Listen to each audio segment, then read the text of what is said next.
Pois bem, prosseguindo no estudo de História da Igreja, vamos agora ao item 75 do material didático. Estamos no livro 7, que tem o título A Inquisição Católica e as Igrejas Anabatistas.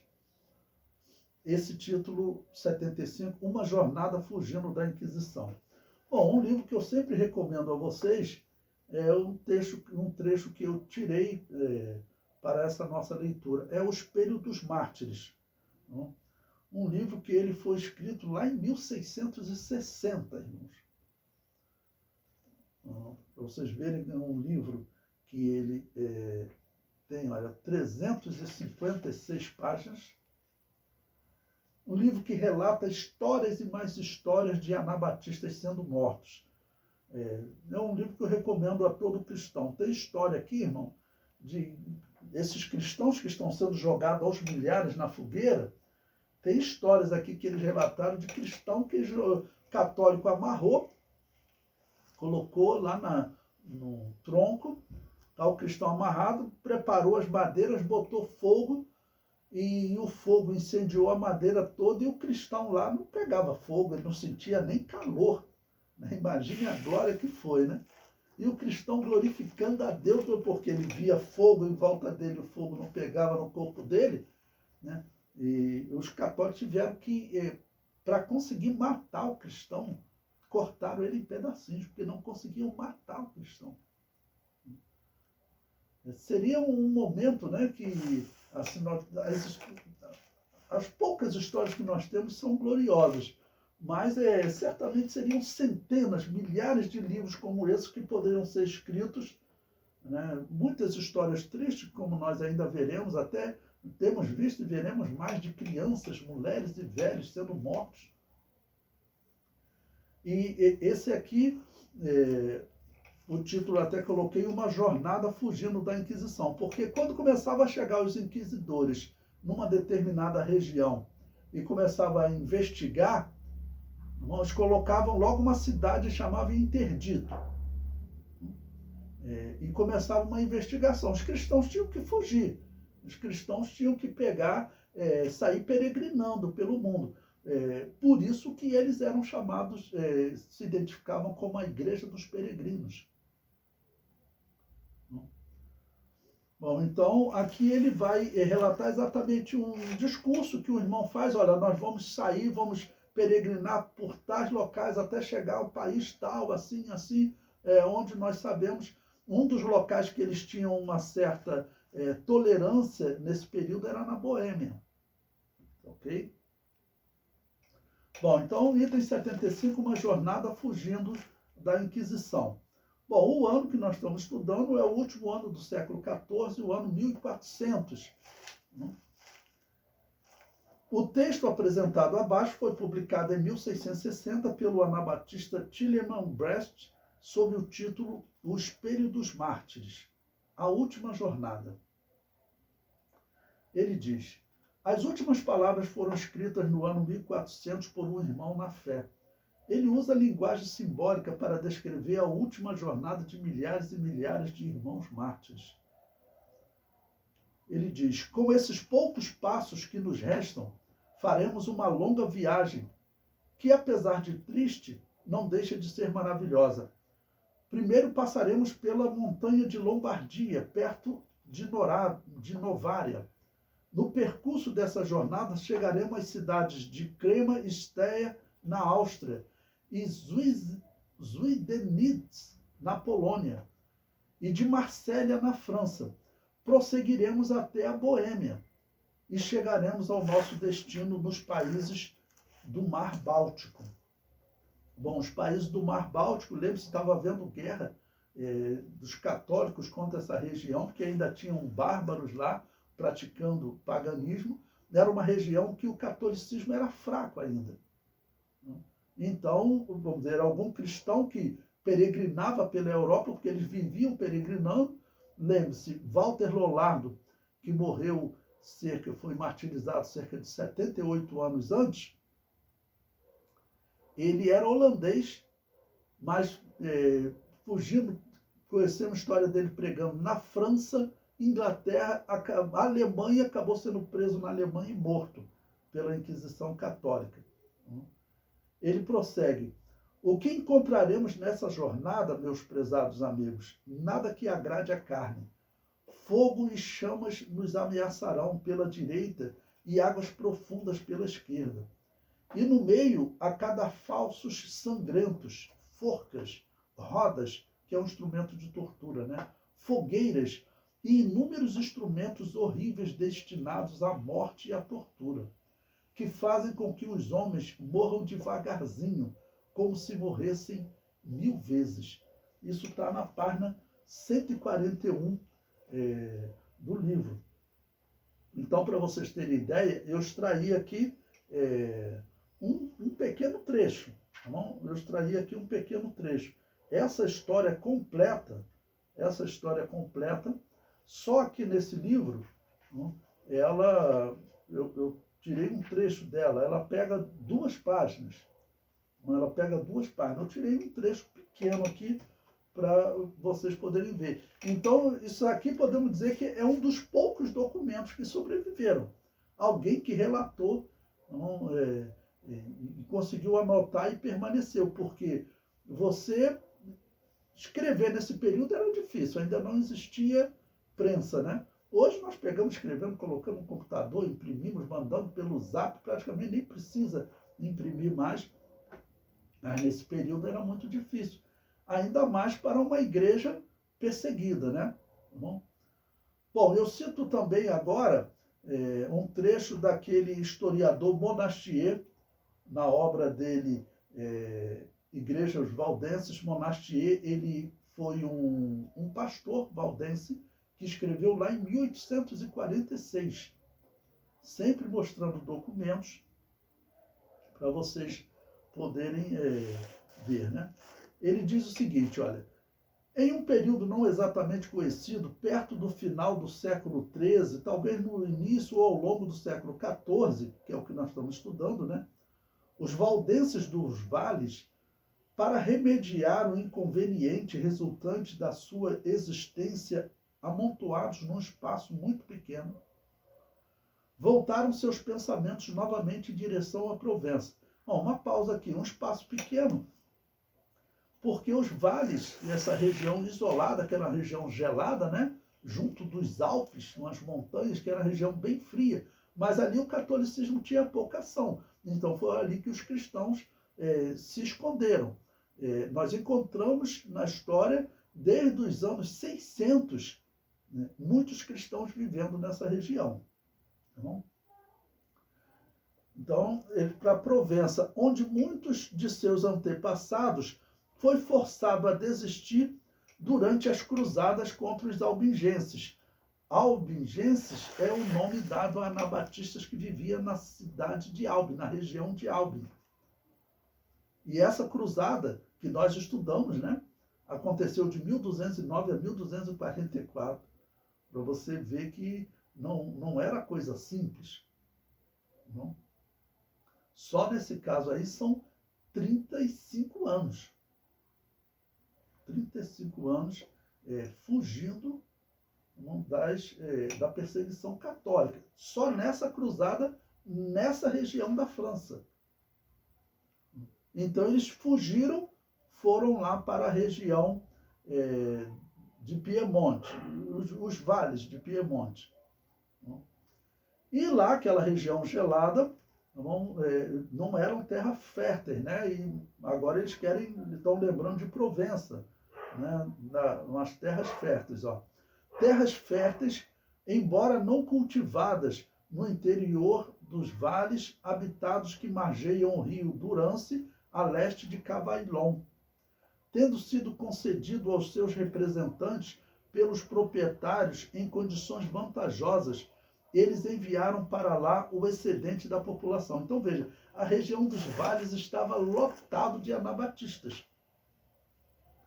Aí eles estão dizendo o seguinte, olha, nós vamos ter que mandar algumas pessoas para aqueles vales lá, vocês vão voltar para lá, plantar em alguma região lá separado, não pode construir igreja. Se você construir igreja, eles não colocavam, né? Mas se escrevesse lá Valdense ou pobres de Lyon, como eles eram conhecidos também, tá bom? Se você colocar aí, a Inquisição descobre vocês fácil. Então vocês têm que ir para o campo, vocês plantam e colhem o que vocês plantarem e colherem, vocês trocam entre vocês e algumas coisas vocês vendem, né? Para outras coisas, mas era assim que eles sobreviviam. Ele prossegue. Sua indústria, integridade e a conduta exemplar foi recompensada por uma conduta sem precedentes e prosperidade.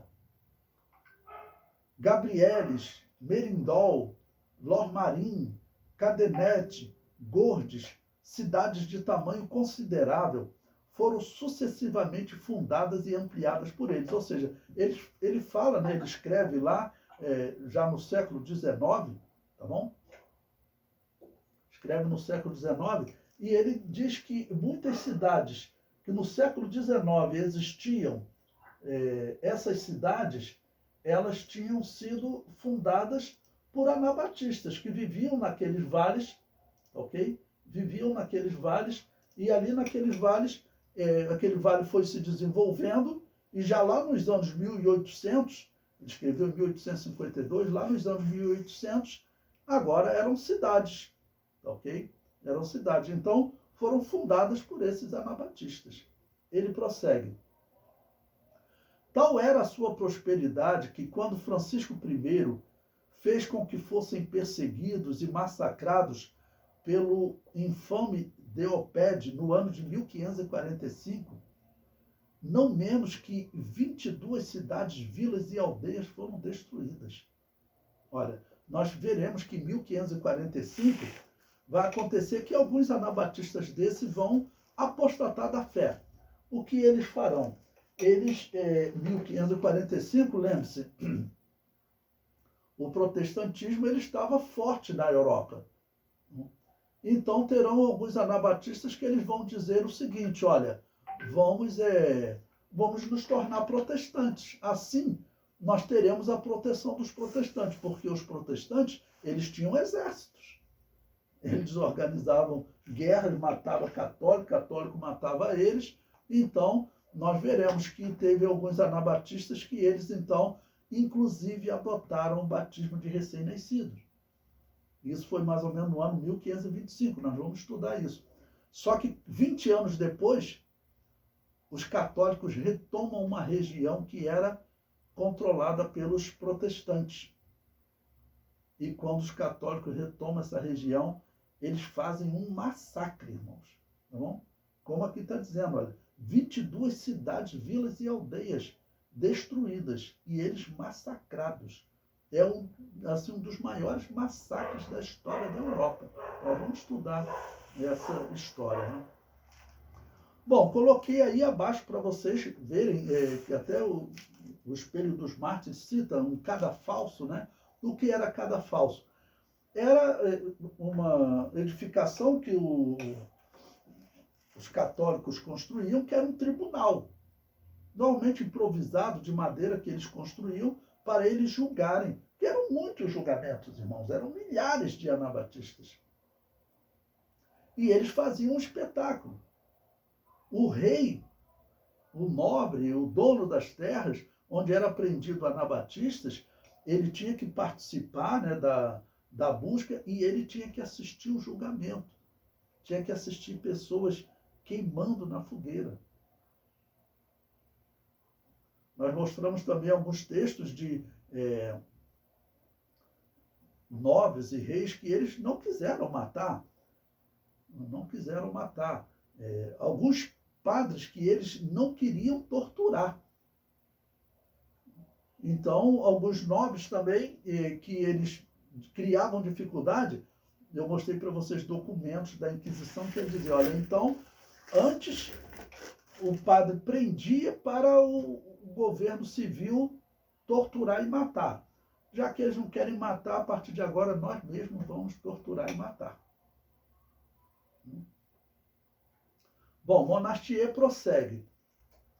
Apesar das terríveis perseguições que sofreu, especialmente no sul da França, ainda era tão forte, numeroso, exuberante e espalhada por tantos lugares, que poderia ter, esperava-se que a sã doutrina e a pureza da adoração transmitida por seus meios desde os tempos de Constantino o Grande manteria por muito tempo a luta contra os esforços da Babilônia, a Grande. Mas chegou a hora em que Roma procedeu ao ataque aos valdenses dos Alpes em suas retiradas e assim ameaçou um golpe fatal para o militante e já muito enfraquecida igreja. Então, veja, ele está dizendo o seguinte: primeiro, realmente tinham cristãos escondidos ali desde Constantino. Desde Constantino, porque Constantino ele já começa a perseguição. Tem a história do pastor Donato, que eu já falei para vocês.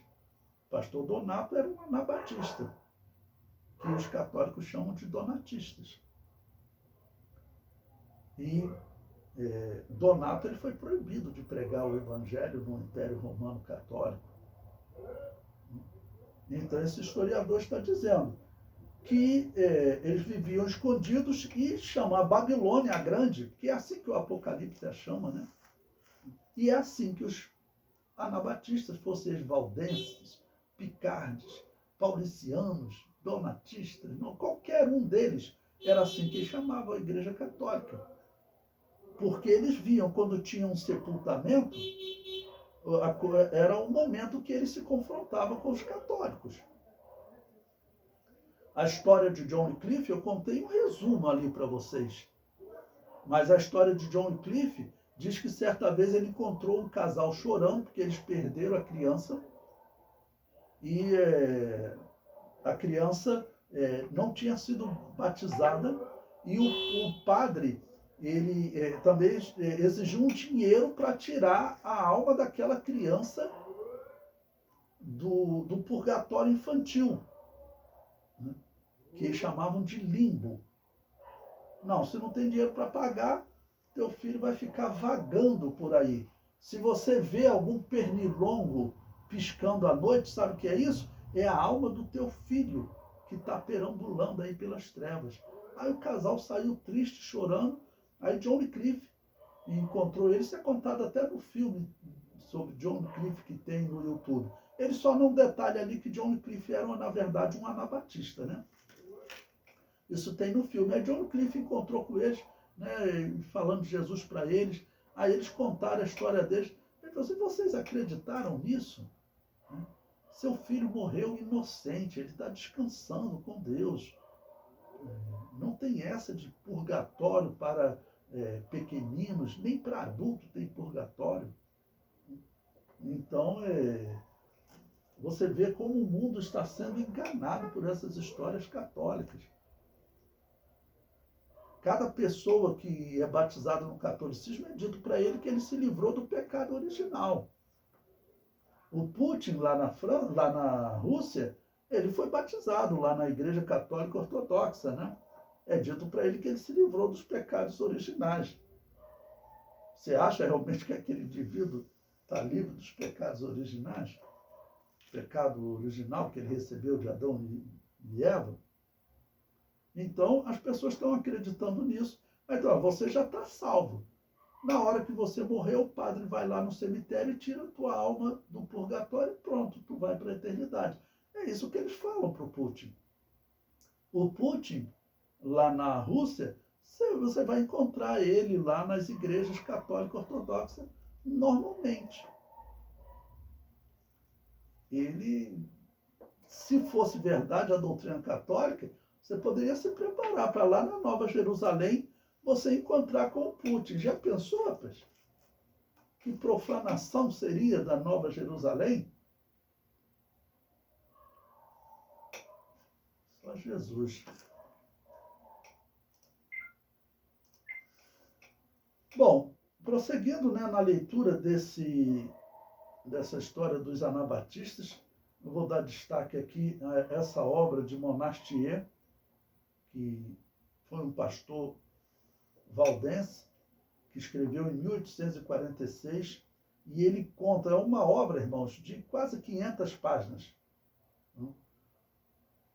Conta dezenas e dezenas de histórias de martírio de anabatistas. Então eu destaquei aqui mais um, agora nos anos 1400. Sempre lembrando, tem católico que vai lá no meu canal e diz que eu não mostro documentos, que então não tem valor nenhum. O que eu mais faço é mostrar documento. E aqui desse francês, Monastier, uma obra que é respeitada, se você, ele não tem em português, mas você encontra ele na Amazon. Você compra ele na Amazon. Bom, ele diz: o mesmo inquisidor, Borelli ou Borilli, foi acusado de ter praticado grandes crueldades em Susa. Susa é um vale da Itália, tá bom? À frente de uma tropa armada e, em particular, de ter devastado o vale de Bregaglia, que é um vale na Suíça, tá bom? Ou Clusone, no auge do inverno. Inverno, então lembre-se, essa é uma região gelada. Olha a história que ele vai contar. Eu selecionei algumas histórias para vocês, porque se eu for botar todas as histórias aqui, a gente fica 10 anos nesse curso, tá bom? Então, no auge do inverno, no Natal do ano de 1400. Lembre-se que Itália é hemisfério norte. Então, você fala, Natal, é verão, né? É verão, não. Mas no hemisfério norte, Natal é inverno. Tanto que você vê o Nicolau, né?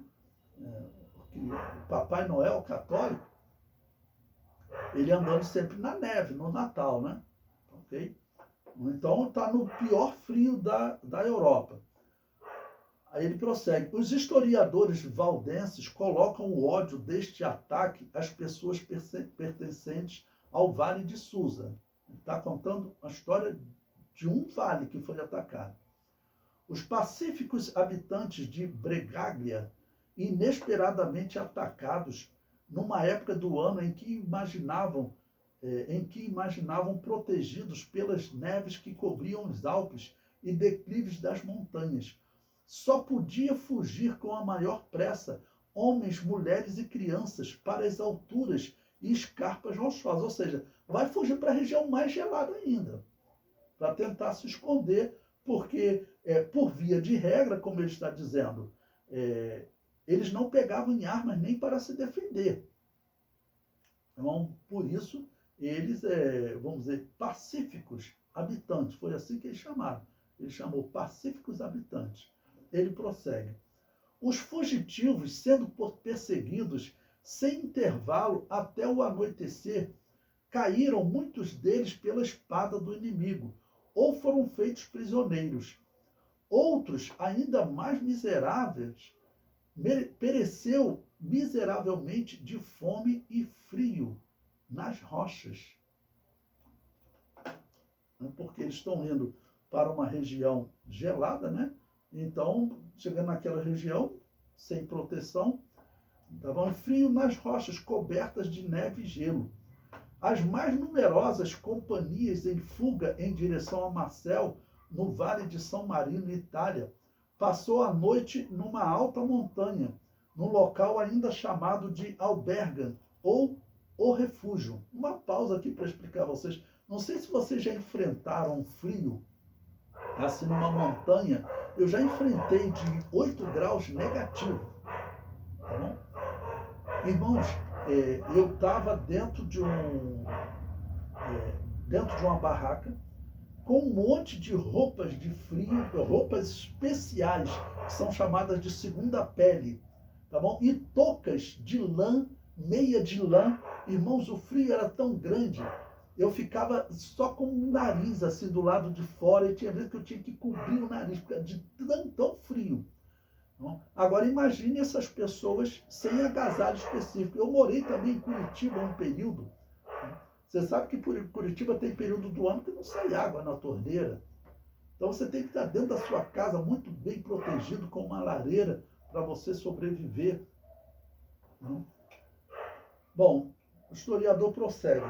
O coração está aflito com a recitação dos seus sofrimentos, que seja suficiente para dizer que pela manhã 50 pobres crianças, algumas dizem 80, foram encontradas mortas de frio. alguns em seus berços, outros nos braços congelados de suas pobres mães, sem vida como eles.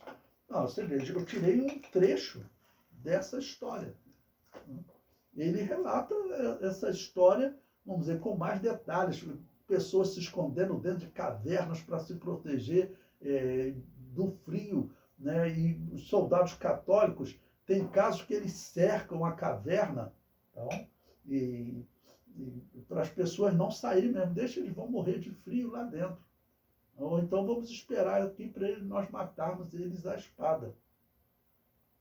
Eu sempre digo para vocês, o historiador que ele lê essa história, ele fica pensando que seguidores de Jesus são esses que cometem essa maldade.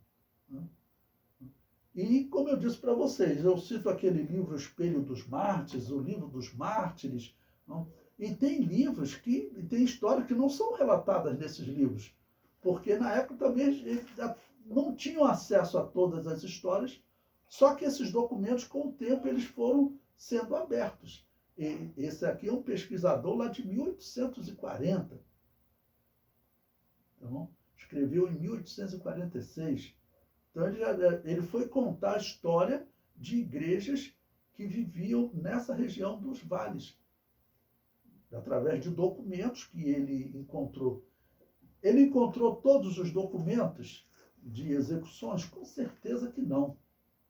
Com certeza que não. Porque nós sabemos pela história que os católicos destruíram muitos documentos mesmo.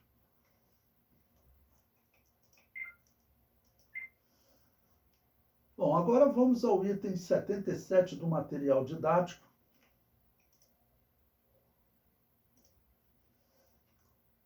Cristãos anabatistas no século XV. Concluímos o século XIV, agora vamos iniciar o século XV. Comento o século XV, de 1401 a 1500. Bom, contextualizando para vocês, lembre-se, faltam cerca de 100 anos para a reforma protestante de Lutero. Eu vou mostrar para vocês que a reforma de Lutero, irmãos, não tem como. Aquilo ali é um engano. Na verdade, a vida dos anabatistas vai piorar, porque documentos da história comprovam a tortura dos protestantes, dos luteranos e calvinistas, era pior que a tortura católica. Porque a tortura católica, e acredite, a história diz a verdade, eles tinham regra, eles torturavam só por 1 hora. Jogava a pessoa numa cela, no dia seguinte mais 1 hora de tortura. Os protestantes não, a tortura podia durar 10 horas, um dia inteiro, uma semana inteira sendo torturado. Imagine. Tá bom? Então, esse século XV, a perseguição católica está ferrenha, os cristãos têm que fugir pela Europa para locais distantes. Acabamos de ver aquele discurso retratado no Espelho dos Mártires. Eles fugiram para a região do Mar Báltico, a região mais ao norte. Ou seja, vão viver entre os pagãos celtas, porque os pagãos celtas, eles ainda praticavam o paganismo, tudo, mas também praticavam o catolicismo, mas a perseguição lá ainda não estava tão forte quanto, por exemplo, na França, na Itália, na Suíça, nos países, a Alemanha, tá bom? Não estava tão forte ainda. Então, eles estavam fugindo para aquela região. Então, isso no século XIV. O século XV prossegue. Olha, o século XV, então, marcou o crescimento de diversos grupos contrários à Igreja Católica, sendo que muitos eram contrários ao batismo infantil. Bom, por que contrários? Nem todos eram. Nós veremos que vão surgir um grupo chamados russitas, que muitos historiadores confundem eles, pensando que eles eram cristãos, mas eles não eram. Eles eram católicos revoltados com o catolicismo. Em especial, por quê? Porque o Papa mandou queimar vivo John Hus, um católico que ele criticou a venda de perdão. A Igreja Católica precisava de dinheiro para fazer as suas guerras. Então eles começaram a vender perdão, né? Você quer passar menos tempo no purgatório com a sua alma queimando? Ah, claro que eu quero. Ah, então você deixa aí a oferta tal que nós vamos fazer com que o teu tempo lá no purgatório seja imediato. Não vai nem dar tempo da tua alma gritar, ai, ela já está saindo do purgatório.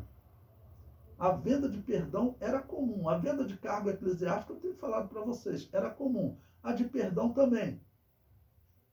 Tinham pessoas que eles falavam o seguinte, olha, você tem o quê? Você tem uma terra? Assim, quantos filhos você tem? Um exemplo, né? Eu tenho 3 filhos. Olha, divide a tua terra em 4 partes, dá uma para a Igreja Católica e 3 para os teus filhos. Com essa oferta, você está comprando o perdão dos pecados que você já cometeu, que você ainda vai cometer. Ou seja, você está com crédito no mundo do perdão. Tá bom? E tua alma vai ficar segundos no purgatório. Tá bom?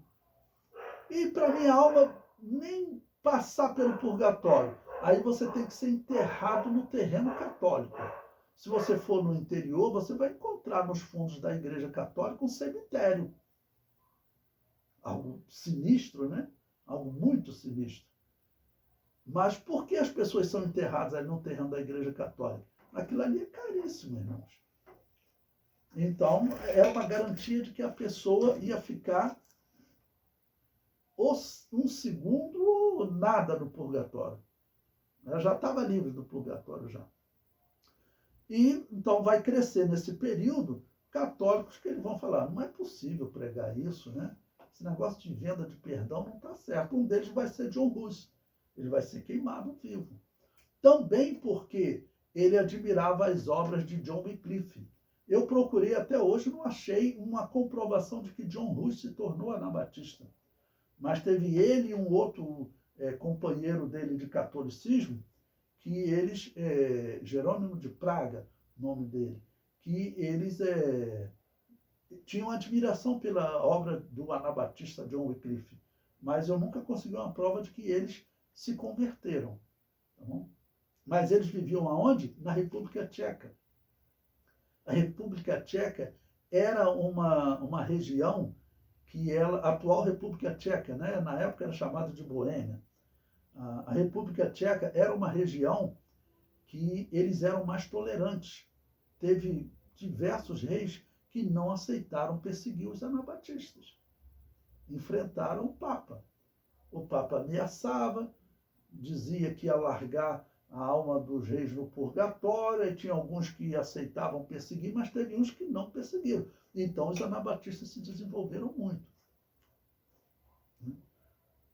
Pois bem, eu cito aí agora um texto do historiador católico, Daniel Rupes, membro da Academia Francesa de Letras, né? Para aqueles católicos que dizem que eu não cito documentos, vou citar agora um documento de um católico. Ele diz, foi imposta a Praga, que é na República Tcheca, né? Uma paz religiosa bastante precária, com base nas cláusulas chamadas Compacta de Gilaia, estabelecidas pelo Papa Eugênio IV, que vai ser Papa de 1431 a 1447, e São João de Capistrano, de 1386 a 1456. Recebeu a missão de procurar reconduzir os taboritas ao bom caminho. Olha, quem são esses taboritas? Vai vendo. Mas o país, ensanguentado e dolorido, continuou a ser trabalhado por uma estranha fermentação a que não foi alheio o próprio rei Jorge Pierbrad, rei da Boêmia de 1458 a 1471. Os mais fanáticos constituíram as seitas dos irmãos morávios. Lembra que eu falei para vocês, né? Guarde esse nome, Morávia, nós vamos estudar esse nome nos próximos 300 anos. É fácil de você ver que existiam igrejas, sim, com a mesma característica da Assembleia de Deus nesse período. Isso aqui é um historiador católico. Então ele diz que os mais fanáticos constituíram as seitas dos irmãos moráveis ou irmãos boêmios, e cheios de zelo missionário, isso é um historiador católico falando, e cheios de zelo missionário, eram uma espécie de Quaker antecipados. Prosseguiram a luta. Perseguidos, acabaram por refugiar-se na Alemanha, na região de Lausitz. Ainda hoje existem na América cerca de 100 mil dos seus herdeiros. Isso é um historiador católico falando, tá bom? Daniel Rups, ele descrevendo, e ele cita aqui o que eram esses Quakers. Esses Quakers, irmãos, eram pentecostais. Tá bom? Eram pentecostais. Nós vamos estudar sobre eles. Nos anos 1600, eles eram comuns na Inglaterra. Outra coisa que eu vou mostrar para vocês, essa falácia católica protestante, que o pentecostalismo surgiu no século XX, isso é mentira. Esse historiador católico, quando ele fala desses Quakers, esses Quakers, eu vou mostrar para vocês com diversos documentos, eles acreditavam no dom de profecia, no dom de línguas, eles acreditavam nos dons espirituais. Eram o que nós chamamos recentemente de pentecostais. Okay? Chamamos de pentecostais. Na época eles não chamavam de pentecostais. Eles chamavam normalmente de aqueles que praticam os dons de Deus, em grego, carismáticos, aqueles que praticam o carisma. Carisma em grego é dom espiritual, os que praticam os dons espirituais. E também esse católico diz, eles tinham um zelo missionário, porque o cristão, ele conheceu a verdade, ele quer pregar essa verdade. Ele conheceu a verdade, ele quer pregar essa verdade. E eu comento abaixo. Os Quakers citados pelo autor são pentecostais que se destacaram na Inglaterra no século XVI. Os taboritas citados pelo autor eram católicos herdeiros da fé de John Hus. Organizaram guerras contra o catolicismo. Os seguidores de John Hus, nós vamos estudar, eles organizaram guerra, eles matavam católicos matavam eles.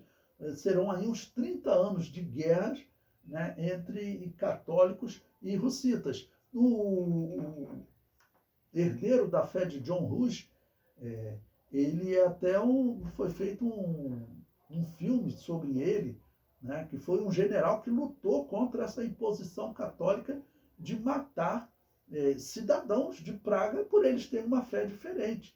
Então acabou que John Hus foi morto. E aí eles começaram a organizar, se revoltaram e começaram a organizar guerra contra os católicos. Ok?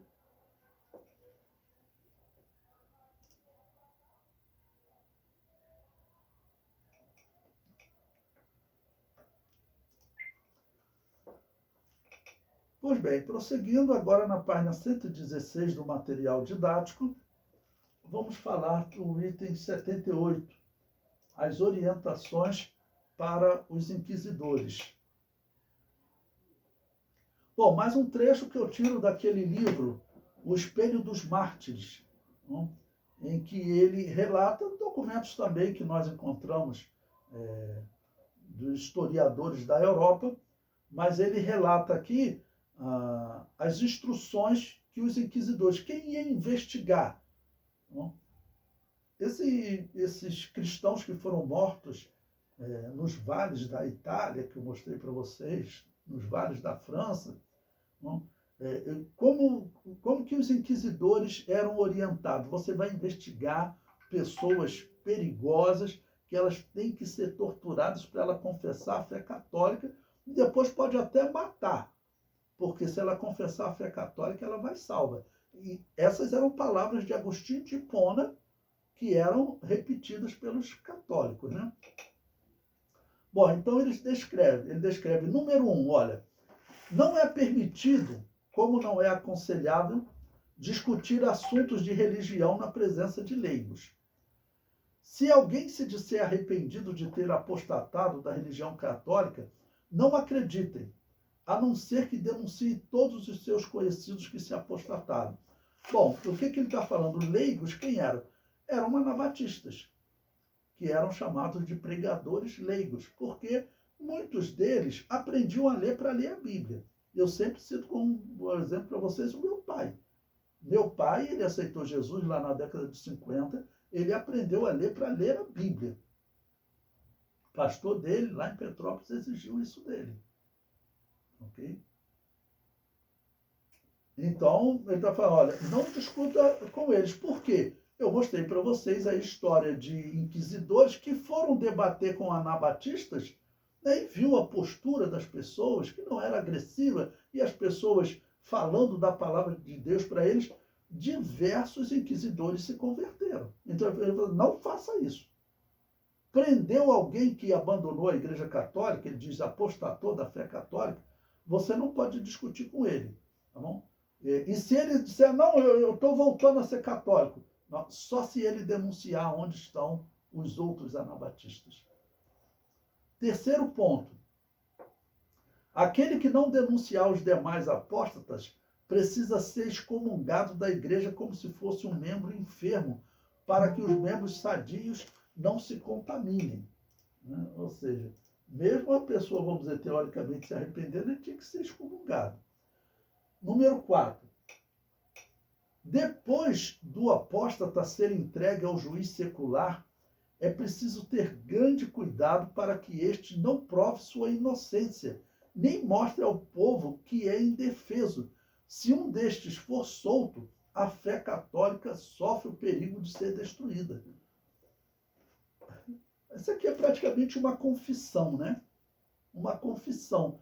Porque o que o cristão fala? Qual a possibilidade dessa nossa fé, a fé verdadeira, ser destruída? É zero. Porque Jesus Cristo disse que as portas do inferno não prevaleceriam contra essa igreja. É isso que o cristão fala. Então, quando o católico dá essa instrução, é porque ele não queria de maneira nenhuma que o anabatista tivesse chance de pregar.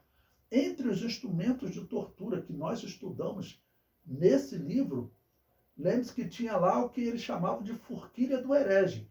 Era um garfo com 2 dentes que ele encravava no peito da pessoa, não?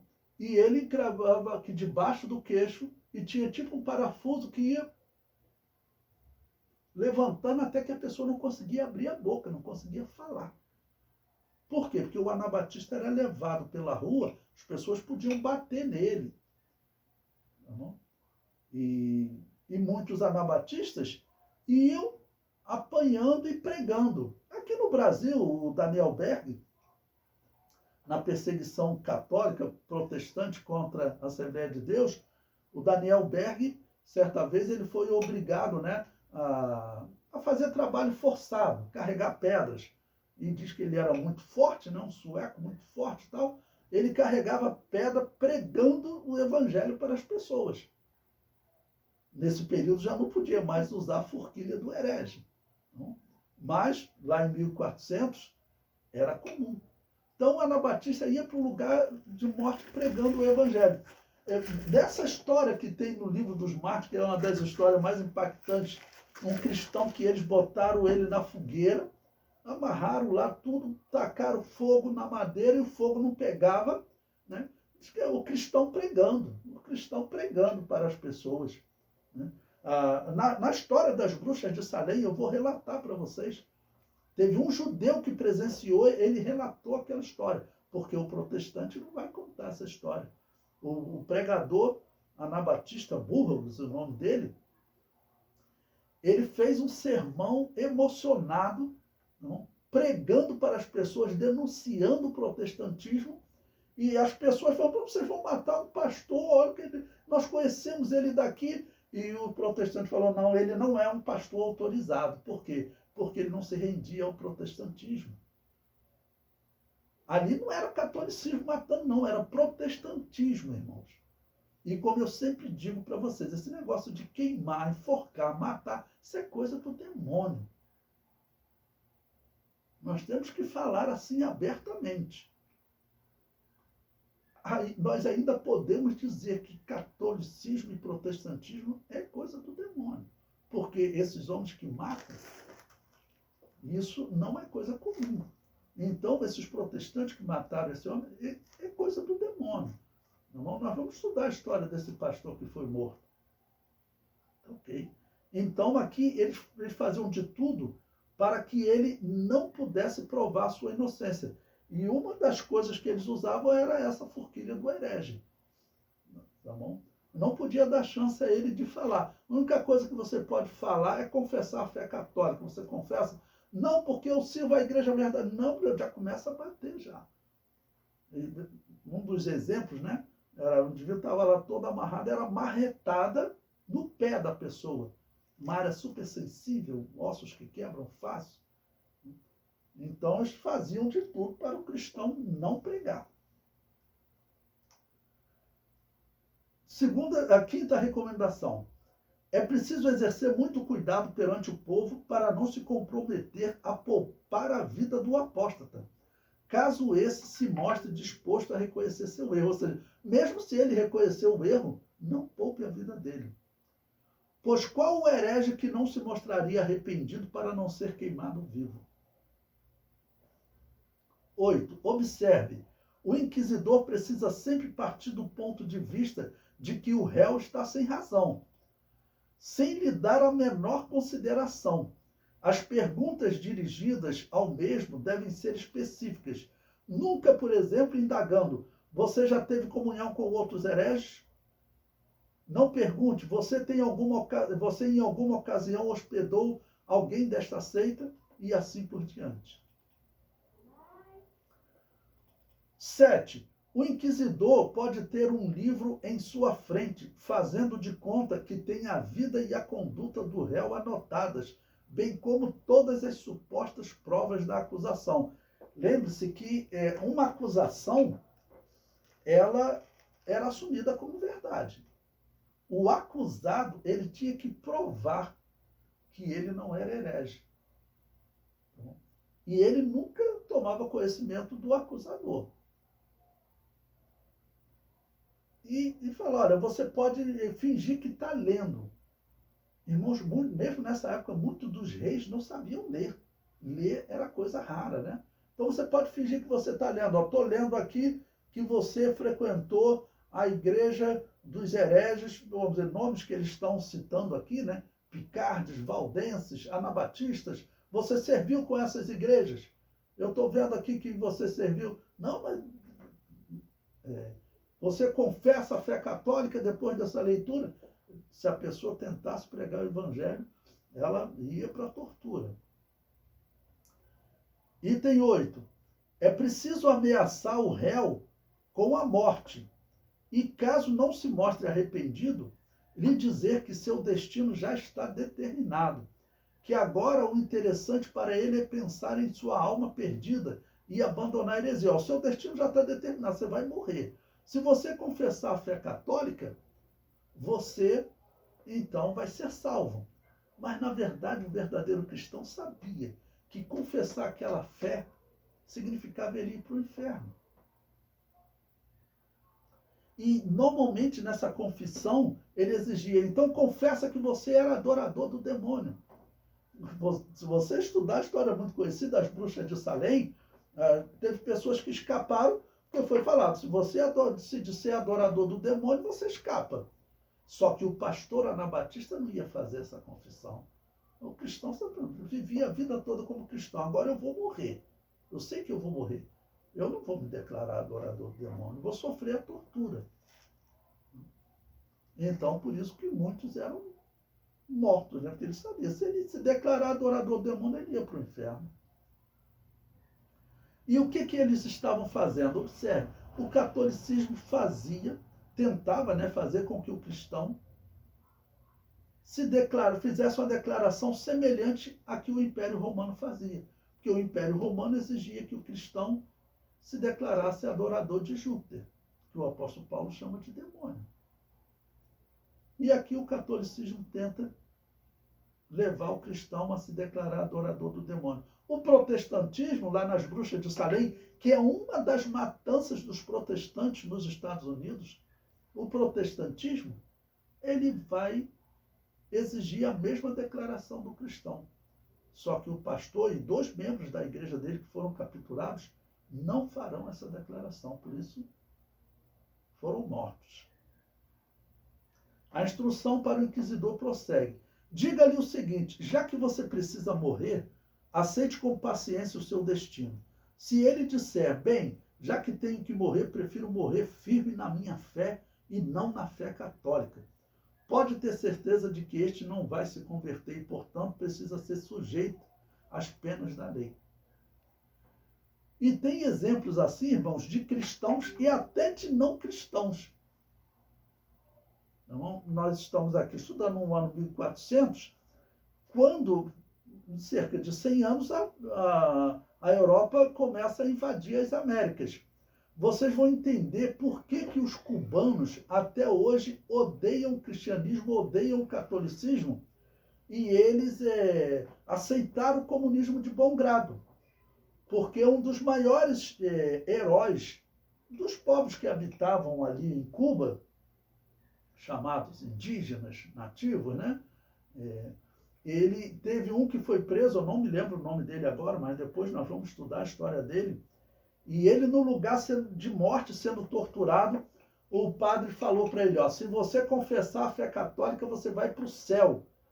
Aí ele falou assim, você vai estar lá nesse céu? Aí o padre falou, sim. Ele falou, não, então, se vocês católicos, mal do jeito que vocês são, vocês vão para o céu, eu não quero ir para o céu de vocês. Eu não quero encontrar com vocês na outra vida. Vocês já pensaram? Isso é contado nas histórias lá de quem estuda lá em Cuba. Assim como no Brasil, os professores, né, normalmente esquerdistas, fazem uma verdadeira campanha contra o cristianismo, em Cuba, num país comunista, essa campanha é muito maior. Eu vou contar a história desse cubano para vocês. Bom, o item 10.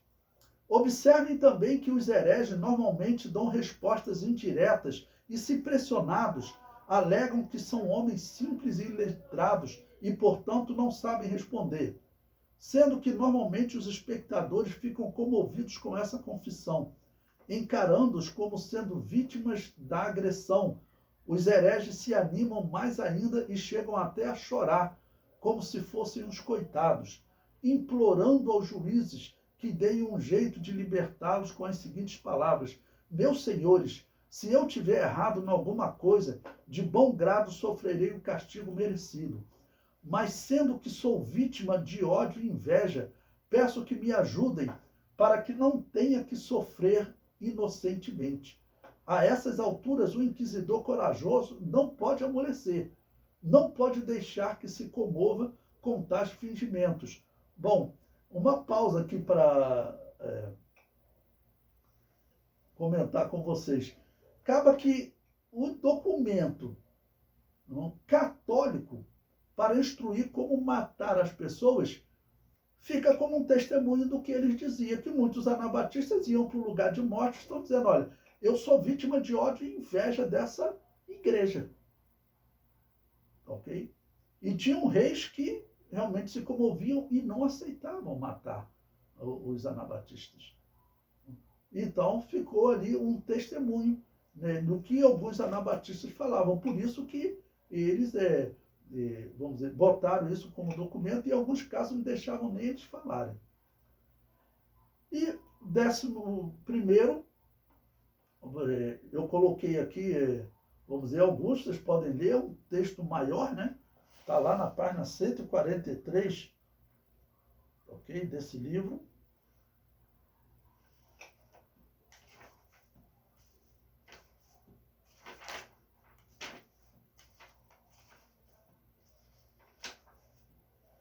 Está na página 143, 144 desse livro. E ele conclui: é preciso que o inquisidor informe aos réus que não tem nada a ganhar com mentiras, já que há provas suficientes para condená-los. Não tinha prova nenhuma, muitas vezes não tinha prova. O próprio texto diz que eles podiam inventar que estavam lendo. E para concluir, o livro comenta. Um dos escritores desta época diz: Estas são as táticas que os inquisidores usam na Europa toda contra os valdenses. Não? Ou seja, eles mesmos confessam, não? Diversas coisas de como eles agiam com mentira e acabam confessando um testemunho de um anabatista, não? Que de alguma maneira teria conseguido falar. Esse não estava com a forquilha do herege, né? E provavelmente já colocaram esse documento, porque fala, olha, usava a forquilha do herege, mas se alguém não tinha a forquilha do herege, porque eram também milhares de mortos. Vocês não estão falando, falam em 6 mil, outros falam em 80 mil mortos. Exércitos de 3 mil pessoas armados contra pessoas desarmadas, contra mulheres, crianças, que nós acabamos de ver morrendo de frio nas montanhas. Então, são histórias realmente que, no meu entender, deixa bem claro, além das questões doutrinárias, não é aceitável o que está acontecendo nos anos 1400, que era uma regra da história do catolicismo. Queimar Bíblias, queimar pessoas que pregavam a Bíblia, queimar pessoas que não batizavam recém-nascido, queimar pessoas que não tinham imagem de escultura, queimar pessoas, igrejas, né, que não acreditavam em purgatório, não faziam invocação ao mundo dos mortos. E por outro lado, irmãos, são 9h30, com a palavra de conclusão aqui para vocês. Por outro lado, vamos pensar na liberdade que nós temos hoje para pregar o Evangelho. Se você pegasse um anabatista dessa época e trouxesse ele aqui para o ano de 2025, você acha que ele faria como a Assembleia de Deus, por exemplo, faz, colocar aqui na sua declaração de fé as confissões católicas? Está aqui, ó, na página 220, você pega aqui as confissões católicas, confissões heréticas católicas. 218, 219, 220, você acha que ele faria isso? Eu vi aqui, eu mostrei para vocês historiadores valdenses chamando ela de a Babilônia. Era assim que eles chamavam, era assim que a Assembleia de Deus chamava, e é assim que nós temos que continuar chamando, irmãos. Porque, do contrário, irmãos, nós vamos perder a salvação. Vejam como as igrejas estão numa batalha espiritual. Eu, no final de semana, estava conversando com um pastor de fora do Rio de Janeiro. Não é aqui da capital. E eu estava falando, rapaz, vocês têm que ficar felizes. Vocês estavam vivendo numa região um pouco afastada. Porque o Rio de Janeiro, vamos considerar, é a capital do Brasil. Vamos considerar ainda como a capital do Brasil. Não oficialmente, mas é um centro cultural, um centro de turismo. Não é a maior cidade, mas vamos considerar a capital do Brasil. O que as igrejas estão sofrendo aqui, porque também o número de pessoas aqui que vão para a faculdade e são enganados com essa história, porque todas essas histórias aqui, que eu estou contando para vocês, os jovens estudam nas faculdades como sendo obra do cristianismo. Quantos jovens eu já tive que instruir, né, dizendo para eles, olha, isso aí que você está ouvindo na faculdade não é verdade. Existiam igrejas como a Assembleia de Deus. Jovens até que foram criados na igreja que perdem a fé. Então, se pegasse um anabatista desse aí, trouxesse ele para esse período em que tem liberdade de pregar o Evangelho, irmãos, eu fico pensando, a pessoa ia ficar 24 horas por dia gravando mensagem para botar no YouTube, escrevendo livros de história, tudo, pregando, porque onde eles andavam, eles pregavam o Evangelho sob risco de morte constante. Vocês viram o discurso que o relator falou, olha, onde nós andarmos, nós vamos encontrar risco de irmos para a forca, para a fogueira, para a tortura, tudo. Porque em toda a Europa acontecia isso. Imagine um cristão desse, imagine aquele cristão que o livro relata que foi jogado na fogueira e não pegava fogo no corpo dele? Fogo queimando a madeira e ele lá glorificando. Imagina, tira aquele pregador e coloca. Agora você veio para o ano de 2025. Agora você tem liberdade para pregar o evangelho. O que você vai fazer? Irmão, Deus te livrou daquela fogueira lá. Né? Primeiro vou te mostrar como é que está a igreja hoje. Sabe aquela igreja que te jogou na fogueira? Igreja Católica Romana? Hoje, uma boa parte das Assembleias de Deus está dizendo que ela é a nossa mãe espiritual, que nós saímos dela. Eu já ouvi de obreiros da Assembleia de Deus dizendo, olha, os padres é que escreveram a nossa doutrina. Essa pessoa, eu não vou dizer que ela ficasse escandalizada, não vou usar esse termo, mas seria um susto tremendo para esse cristão, que saiu lá de 1400 sendo jogado na fogueira, ok? E vem agora para 2025 e encontra a igreja chamando de mãe aquela que queimava, que estava queimando ele. Então isso é algo para nós pensarmos, para nós meditarmos, né? Sempre lembrando que nós temos o compromisso de pregar a verdade. Isso vai nos ser requerido. E disse o apóstolo Paulo, ai de mim se eu não fizer isso. Então nós temos que pregar essa verdade. Okay? E a verdade tem que ser pregada de forma nua e crua, de forma direta. Se você pregar uma meia-verdade, ela não é verdade. Mas podemos até dizer que não existe meia-verdade, né? Existe verdade. Meia-verdade se tornou mentira. Não? Existe verdade e existe mentira. A meia-verdade, ela está dentro da mentira. Chega a ser uma coisa horrível, que acaba que eu estou dizendo para vocês que uma boa parte da Assembleia de Deus está pregando mentira. Porque uma parte da Assembleia de Deus está dizendo que nós saímos da Igreja Católica. Ok?